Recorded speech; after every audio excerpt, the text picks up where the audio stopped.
And our next speaker, new to our panels, is Julia Costin, who will be talking to us about hacking into cybersecurity careers.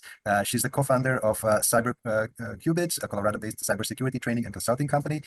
Julia's passion for education and technology drives her to make a tangible impact by advocating for cybersecurity awareness and empowering individuals and organizations to navigate today's complex digital landscape. In addition to her professional accomplishments, she serves as the Honorary Consul of Romania to Colorado. We had an Honorary Consul yesterday, we have one today, and actively supports women's empowerment, diversity, and veteran employment. Julia's dedication to community leadership and international cooperation has earned her numerous accolades, including the President's Volunteer Award and recognition among the top 100 Romanians everywhere. Fluent in Romanian and English with proficiency in Spanish, Julia holds an MBA in entrepreneurship, a bachelor's degree in international business, and an executive certificate in cybersecurity risk management. Join me in welcoming Julia Costin. Thank you so much. Thank you, Theodore. Thank you, the group at the Immigration Research Forum. I do understand, like, whenever we host events, it takes a lot of coordination and a lot of work that that goes in the background. So I appreciate all the work you do and all of the work of those that are trying to more like build a bridge between Romanian Americans here and back home, and then create that cohesive system of profession, get us connected.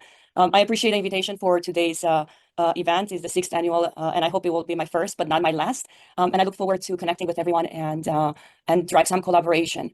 During today's presentation, I wanted just to share a little bit about, I don't want to say my journey, but CyberQ's journey in the cybersecurity workforce development ecosystem and where we stand as an organization, and what led me to get here. And perhaps we can brainstorm maybe in the future, or like provide you a couple of examples that I have for enhancing the Romanian workforce, cybersecurity workforce, and see if there's collaboration there. We do have a lot of great talent in Romania. We've seen like the speakers on today's panels, as well as like we've seen in the news a lot of accolades around Romanian techies, right? So I'm Julia Costin. I'm the co-founder and chief operating officer at Cybersecurity.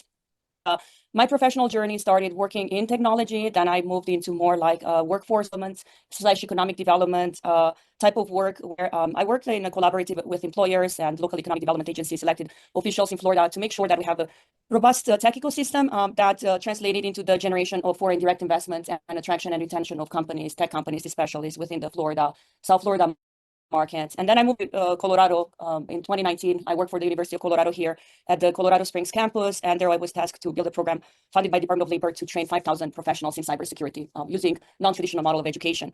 And 2022 that's when I resigned my job at university and started Qubits. I always had like an entrepreneurial spirit and always wanted to have a much bigger impact in the world. And education was a passion for me, most likely because if you don't have that generational wealth, that's, we're not fortunate that education is that social economic mobility to those that come from backgrounds that are not so successful, right? And I started Cyberqubits. We're a private school license in Colorado, and we have a lot of programs that are focused on developing the workforce skills gap. And then our goal is to develop the next generation of cybersecurity professionals. And we do have a lot of accreditation as a training partners with some of the major leading organizations that provide certs within the cybersecurity field. We have a group of 15 instructors. They all have doctorate degree. They all have been working in cybersecurity for a number of years. We do have like the same rigor in our curriculum that you would expect from a university. And then our expertise is extensive when it comes to educational program developments, from a short-term cybersecurity boot certificate all the way to graduate studies. We've developed it in the past, either working for other organizations, schools, and so on. So we're not compromising when it comes to the rigor of cybersecurity education when compared to academia. What CyberQubits allow us to do is to be much more focused on making sure that the skills that the students go through our programs are relevant to what employers are needing today. Sometimes in academia, there's a 1 or 2 years lag, sometimes longer, depends on how effective professors are to change those curriculums. So our programs are aligned with the latest technology demands. What led me to start this, in addition to having an expertise in it, we have a huge cybersecurity workforce skill gap. Research from IC Square. There's a cybersecurity workforce study that was issued back in October 2024. We have about 4.7 million professionals, like a skills gap. And you see most of those skills gaps is within like North America, Europe, and then huge skills gap between Asia Pacific and Middle East and Africa. That's mostly the fact that these areas are still like going to like technology adaptations, and they're like moving into to automate some of the processes. So you see like a huge double-digit skills gap within these areas. And the cybersecurity workforce skills gap is actually almost equal with like how many people we have currently working within the cybersecurity ecosystem. So not much difference there, right? So currently, this is who our we have a 5.5 almost million people working within the cybersecurity ecosystem. So most of these folks are within like North America, Latin America, and Europe.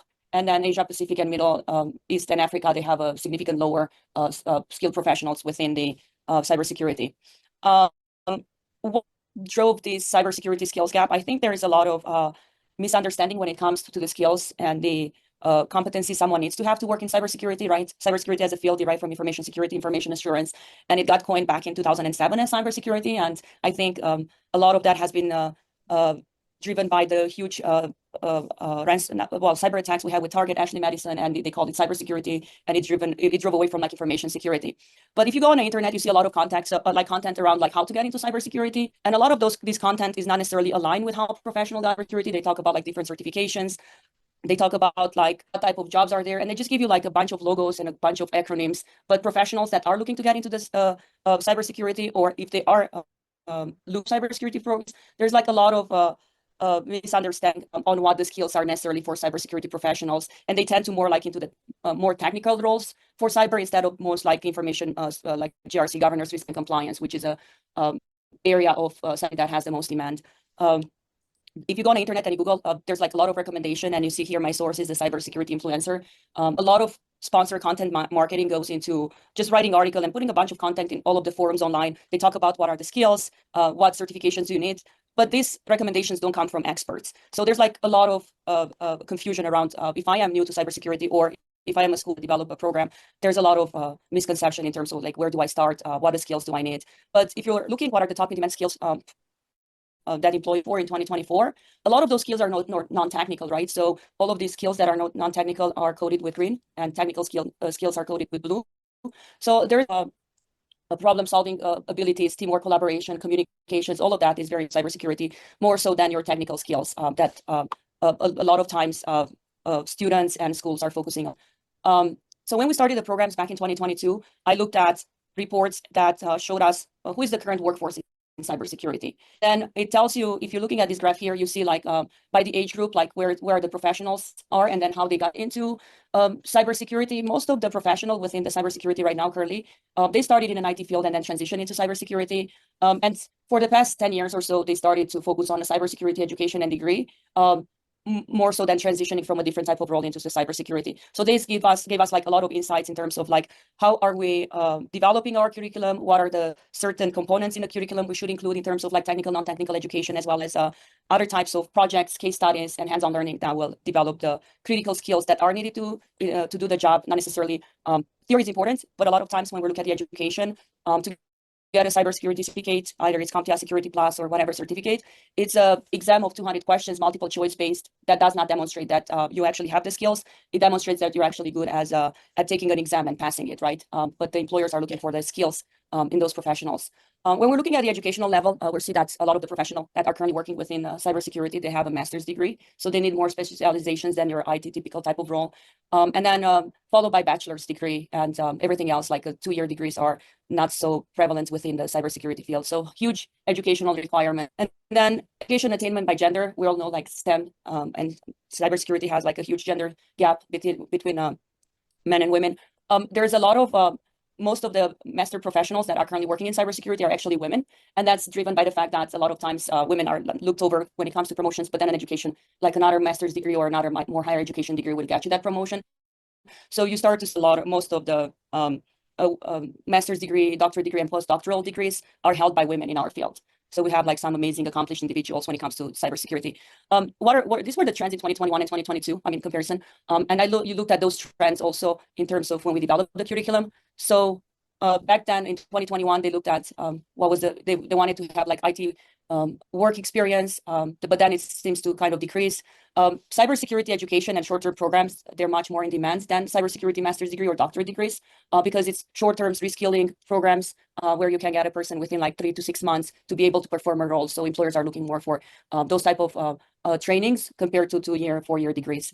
The other thing, workforce insights. So if you're looking at these past 3 years where professionals are getting into cybersecurity, so this is based by the age group. A lot of times there is this misconceptions that when you are in a certain age, you don't want to change career because you might not qualify and have to go back to school to reskill yourself, or you're towards the end of your career. But if you're looking at 2024, like 30% of the current cybersecurity workforce that entered this year in cyber, they're between the ages of 39 and 49. And 30% is actually between 30 and 38. And you might thinking, okay, well, who, you know, at 39 and 49 years old is looking to or change careers? But those are like the professionals that have those skills that are needed by cybersecurity. So we're thinking about like critical thinking, problem solving skills. All of those are like transferable skills. And these professionals have 20 plus years of experience already that can apply those skills into the cybersecurity field. And they just need the skilling to understand like what are the processes, policies, frameworks, leverage and used by cybersecurity professionals. Going back to our programs, like I mentioned, we looked at the various configurations for curriculum. So we provide, like in this particular case, is a 6 months program, so 21 weeks, 348 hours of learning. So we provide like a hybrid online and in-person type of training, of which consists of 16 weeks instruction, so instructor-led and 5-week project. The projects are like hands-on, where our students are working with local employers to provide certain, can either put together like cybersecurity policies or incident response management, disaster recovery programs for organizations. And then we align it with all of the like with the certifications that are in demand for by employers. But most importantly, what we have looked at is what are the entry-level job roles for cybersecurity professionals and what are the most important knowledge, skills, and aptitudes these professionals need to have to get into those roles. So we map it to the job outcomes. So when it comes to the skills learned by the students going through our programs, not necessarily align with, I pass a certificate, I answer multiple choice exams, true or false, and I have a certificate now, but I don't have the skills. We're actually making sure that the skills are aligned with the job requirements. So there's a lot of casework, a lot of project work, and a lot of hands-on learning in our programs. When it comes to additional support for the students, we have a career accelerator that actually enhances the job readiness skills for our students. So we provide a lot of support when it comes to like the technical resume writing. We coach our students how to interview for those cybersecurity roles. We have mock interviews and a lot of soft skills training. And then we help them to chart a professional plan for them. So we do like one-on-one career coaching, and then we kind of help them navigate for the first 3 to 5 years in their career, depending when they're started, right after the programs, to make sure that they're continuing their career progressions within like the field, as well as are able to make a significant impact. A lot of our mock interviews and interview coaching is powered by AI engine. So we have a tool that we use that is measuring how well they interview during the program. So it's about like 15 different elements: the pace of their speech, if they're using power words, if they're using industry relevant acronyms, and it's very like intense. A lot of our students get overwhelmed by it, but we're making sure that our education is paired with these important job readiness skills, so that they're successfully transitions from a non-cybersecurity or non-technical role to cybersecurity. And then in the context of Romania, I think you can see like it's a huge cybersecurity skills gap across the board. And then Romania could potentially provide, I know we do have like a lot of SOC center operations right now, outsourcing IT services. But most importantly, like how do we develop the workforce in Romania to be able to get into much more like cybersecurity relevant work, and essentially developing future cybersecurity professionals instead of like outsourcing the work. So you provide training within all of the ecosystems. You have a huge cybersecurity skills gap. Okay, thank you so much. Thank you, Julia. This resumes Just a my quick question. Yeah. I know that Romania has one of the highest, if not the highest, per capita percentage of women in the IT workforce. I don't know for sure in cybersecurity. Do you happen to know more about that? And I'm sure I think cybersecurity right now, there's less than 30% of women working in cybersecurity, but none of those are like technical role. I would say half of that is technical role, half is like supporting roles like marketing and sales, development, government affairs. So, but there's a lot of women that they're like professionals that serves as chief information security officers, VPs, and but we're we have actually here a Romanian this is of like a global organization, and she resides in Colorado. So we do have a lot of. I'd love to connect with her, join me, present next year. Yeah. Thank you so much for the presentation. And appreciate it. And now we will